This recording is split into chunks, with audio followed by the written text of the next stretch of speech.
Welcome back. Next weekend, the annual Visit Soweto Expo takes place at Maponya Mall. The two-day event celebrates local tourism, culture, food and fashion.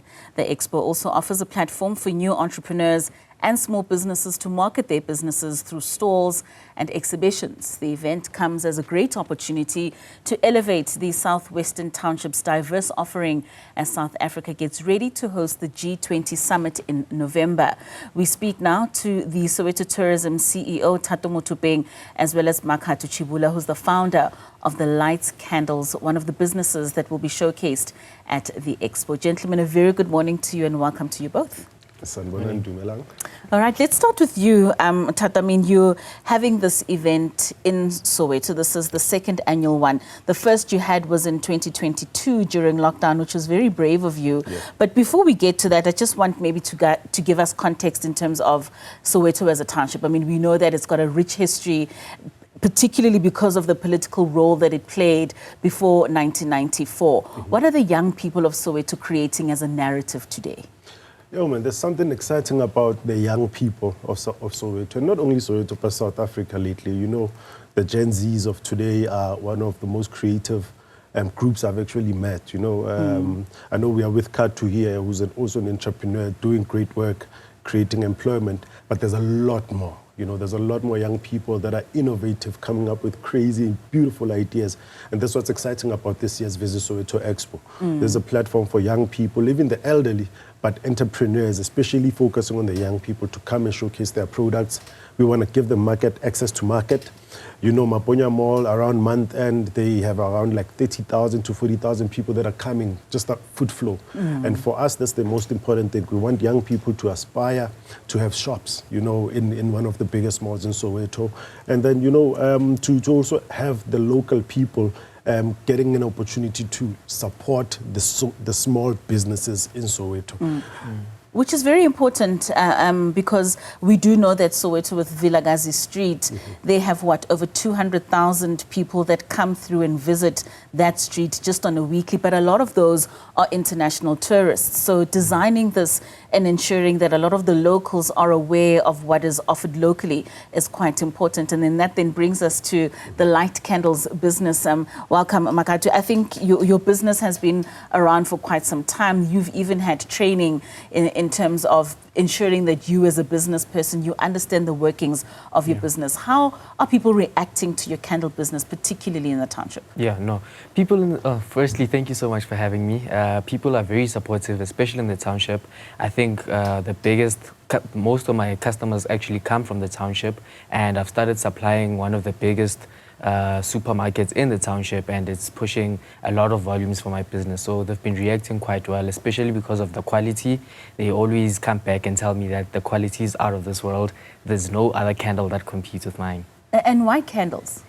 I think for me, it's linked to my purpose. So I'm a psychology graduate, and I've always believed my purpose is to provide healing and to restore hope. So I get to do that through candles, because when people use candles, they're praying. They're trying to be hopeful, they're praying for something, praying for healing, things like that. And that's so inspirational. Thato, I mean, you started this, like I mentioned earlier, in fact, the first edition was during lockdown. Yes. What inspired that? I mean, because really that was a time when a lot of businesses were not so much in action, but also just the confidence to have such an event during COVID lockdown must have been quite a task. Yeah, man. One thing you must remember is that we are a team of professionals. We've got professional conference organizers, people that are young, like I said earlier on.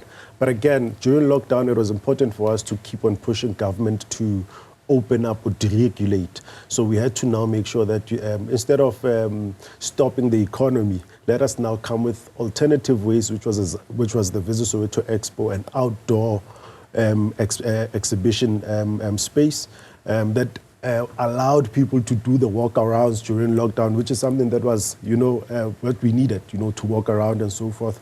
But again, it was to make sure that we keep the economy going. Because remember, at that time, the rent was low, people were not making money, and we just needed to make sure that, you know, people are busy, people have hope, and then they're able to make a bit of money. So now we are here, freedom is back again. Yeah. Yeah, and we are at a point where we're saying, let's support local, let's continue to push the local economy.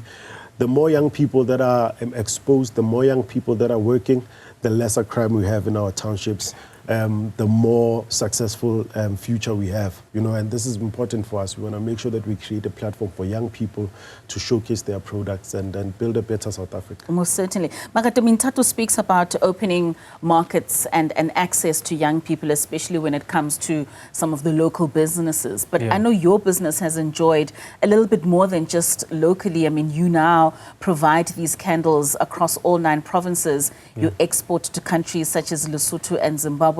How important is it for you to have that global appeal, even as a local business owner? I think it's very important because, firstly, for one, my vision is to build Africa's #1 biggest candle brand. And for me to do that, I should look beyond the borders. I think we live in an age, in a world whereby we shouldn't be limited or restricted by our borders. So I've always had the vision of going abroad in terms of my candles and having a larger impact than just my community and just Soweto as a whole. But yeah.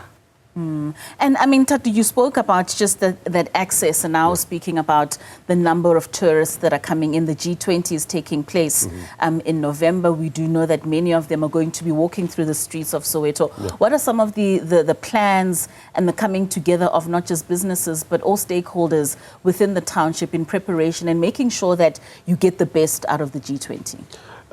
We started with, the plan started last year, where we engaged the mayor of Johannesburg, Mr. Dara Morero, at the Soweto Investment Conference.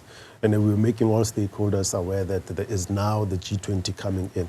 So now we are happy because there's now, you know, conference facilities in Soweto that can host outreach programs for the G20. Currently, the G20 is actually situated mostly in established areas, your Sandton, Cape Town, and so forth.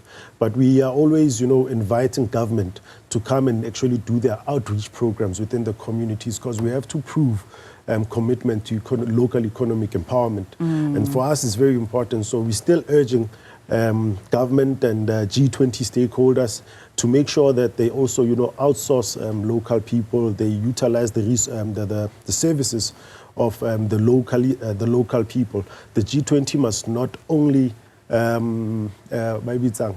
support established businesses, but it must make sure that it expands their beneficiation by making sure that they include local businesses, conference facilities. AA2 Conference Center is a nice one. We've got a lot of restaurants in Soweto. We've got a lot of guest houses and B&Bs, a lot of tour operators, people that can shuttle these visitors coming to Johannesburg during that time. So as locals, we are ready to host, and especially as Soweto, we are actually ready to support the G20 in every way possible. You know, the infrastructure is great in Soweto. It certainly is there. And I think it's very important that you're able to support small businesses. I mean, initiatives like this not only give them a springboard, but also just a platform for more people to know of these businesses. So the 27th and the 28th of September, taking place at Maponya Mall, is that Visit Soweto Expo 2025, where there's going to be culture, food, and fashion. Gentlemen, thank you so much for joining us.